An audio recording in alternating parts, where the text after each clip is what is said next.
Reddit. Something I don't really use that much.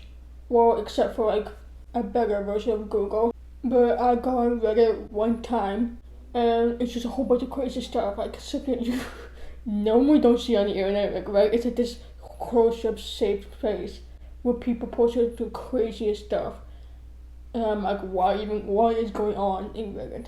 So that's what I'm gonna be doing in this video. I'm gonna be reacting to some crazy Reddit stories that you will probably never see anywhere else on the internet. And before we hop right into it, you know the drill. You just don't do it. Make sure to drop a like, comment down below what you guys think of this, and definitely subscribe if you guys are new. And let's just get right into it. After seeing this comment, it made me wonder what other good stories out there. My personal favorite happened at my university before I was there. I should have 4 exams in one day.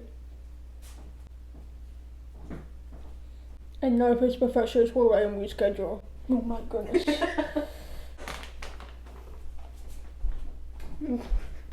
After seeing this comment, it made me wonder what other good stories are out there. My personal favorite happened at my university before I was there. A student had 4 exams in one day, and none of his professors were letting me reschedule. I go to a not easy engineering school. She was easy to see that he was under some sort of sucking amount of pressure. Well, it got to him, and the week before his finals, he snapped. Oh dear. He locked himself in his room on the 7th floor of our large towers, and that before seeing every single fluorescent bulb on the floor. There's light bulbs on the floor. He then spent the next few hours throwing light bulbs before the CFLs and the big ones out of his window at people, cars, or really anything. Oh my gosh, you could kill someone. And every time you did so, he will yell, "I am Zeus, God of thunder." And that's why my university decided to make a policy to allow students with more than 2 finals in the same day to reschedule. These are one of these moments where it has to be like something has to happen before a policy or rule has to be implemented. For this, it's a guy chucking light bulbs out of a window for the university to be like, alright, to make sure this never happens again, let's make a policy that students can reschedule their exams when there's more than 2 in one day. Okay, but like, I get you're under a lot of pressure, but chucking a light bulb out, you're gonna hit someone, you're gonna hurt someone. I guess chucking light bulbs out of a window gets you what you want. Don't try it though. Now we avoid being sentenced to prison for 10 to 20 years for several drug crimes, and instead of paying the minimum fines, do some quick thinking and taking a huge risk. What did you do? Well, I took a party but when I was in high school, and a few years after, my primary source of income was selling pot. One day I was hanging out at home with his girlfriend. We went to Circle K a few houses down and got some beer. The clerk who I knew pretty well at this point asked me if I knew where to get a dub sack. I said sure, I'd be back soon. Oh, this is a setup. This is a setup. I got home and forgot about it. An hour or two later, I'm like, oh shoot, wear it out and go back. He had already given the money, very important detail for later. Yep, setup. So I waited until he had no customers. He came out running around the icebox, just smoking and chatting. I handed him the bag. Now there were nowhere around, empty lot except for his bigger Volvo, facing the record store next door. If I've been paying better attention, I have noticed that the Volvo had completely tinted windows, which seems to be all to do on a bigger Volvo. Yep. 2 men get out of the car and approach us. One tall skinny guy wearing 100% denim, and another guy who looks like Dog the Bounty Hunter. Who's Dog the Bounty Hunter? They approach us and ask how we're doing. Me and Clark look at each other like we know these guys. Then all of a sudden, flies by us and yell, "EPD, you're under arrest." The cop has to separate us and search us. Bear's jaw goes through my texts and find a couple of devious ones. Few couple of 20s starts trying to get me to admit to doing a lot of business here, blah blah. What did I say? He was a setup. Actually, wait, it was not a setup because they arrested both of them. Okay. But it surprised me by walking me and my girlfriend back to my Porsche, saying that they see me come and go quite a bit and want to just make sure they don't have a pound of heroin in there. Don't you just charge me with a misdemeanor, otherwise I'll be in jail and a felony. So here we are on my front porch, me saying there's no way I will let them in my house, and to call my lawyer over and over. At one point, my roommate walks out, says hi, gets in his car and leaves. What? At this point, Doug explains that if I don't let him search the house, he's gonna park a few squad cars in the lawn, attract everyone from the house, and we are warned, and they will charge everyone in the house with every little thing they find in any room. Now I'm curious as to how this man walked out of the situation. Now I know this is not legal. What? They were just scared. My roommate had just left, was a total nerd with a great job. Straight edge, rarely drank, and never smoked or anything at all. I was terrified of him losing his job. Unfortunately for me, I just had an opportunity to get a crop of mushrooms at a steal of a deal. My area was super dried up on mushrooms at the time, so I asked around and basically had all of my deal set before I got it. The timing was perfect because just 30 feet away from the coffee table of my bedroom was 1/4 of a pound of mushrooms, nearly weighed an ounce and 1/8. Top of that with all the pollen there. It wasn't looking pretty. Oh my goodness. I knew once I let them in they could do whatever they want, but I was out of options. Beige dog, Canadian Tux.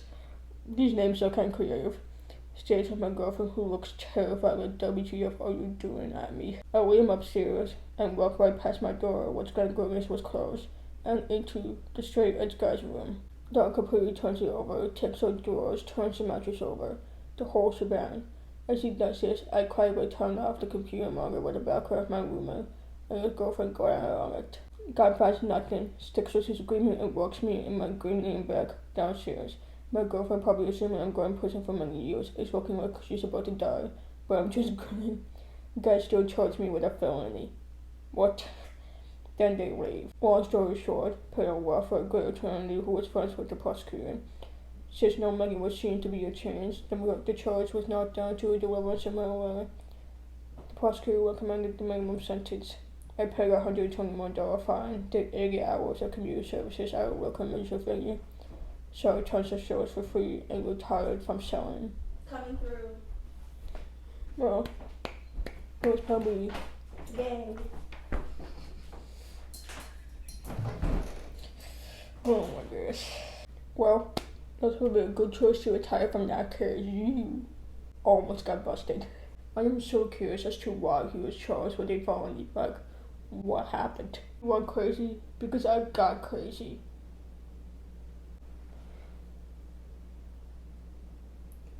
Alright, let's get ready for this. It happened a long time ago, back in my mid-20s.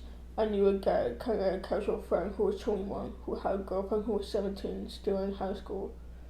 They had been together for about 2 years. We'll call him Steve, because his name is Steve. Okay. She worked with her mom, dad, and brother, who was about 2 years older than her, and entering college. I met them and hung out over at their house a few times, so I kind of knew them, and they were really nice people. So Steve used to be at our house almost every night. He, his girlfriend, and her parents would hang downstairs to watch TV for the evening. Then usually folks would go upstairs to bed, and Steve and his girlfriend would hang out a little longer, usually have sex in the bathroom or on the living room floor. Normal stuff, really. Normal stuff, really? What? I'm not in a relationship right now, but is that how it goes? Now her dad was a transportation coordinator for a large company, so he spent a lot of time on the road. When he was home from the road, he didn't go to the office really too much. He usually worked from home. Sometimes Steve's girlfriend would be tired and go to bed shortly after her mom, and her dad would be working on his computer at a little desk in the dining room, and Steve would hang out on the couch watching TV. Okay, off to the races. That's not it.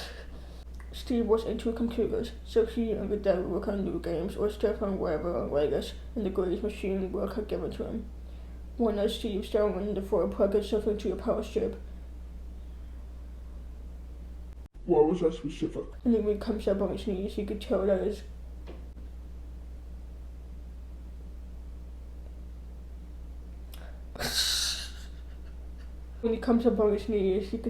girlfriend's dad had a massive hug on. The dad pulls his switch down and asks if he likes that.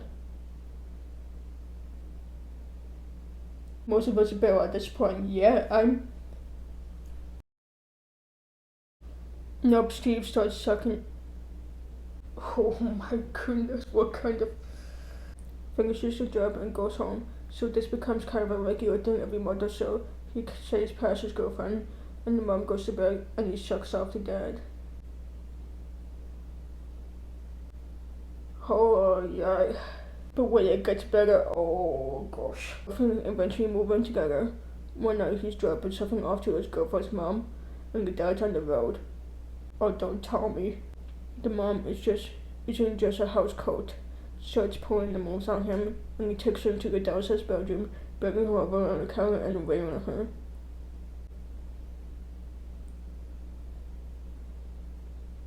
They start working this in when they can, when the husband is on the road, and he can find a way to come over without the girlfriend. Oh, when they're done, kids, Steve and his girlfriend start hearing some web pages. Well, no, duh. So he's over at the house talking to a brother who I really liked. He was a cool guy and fun to hang out with. I never really liked the sister too much. And was talking to him about what's going on with the publishers and the relationships. And what is this crazy family? Now at this point you just be going, okay, this is clearly the most epic family on the planet. The house has got to be the grand central station of incest. What do you mean incest? Hold on. Is Steve related to them?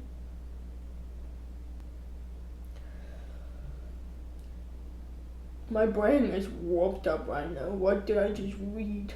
I was going to do one more, but I think I'm done. Oh my goodness. Honestly, I don't even think that's real, because how was that so descriptive?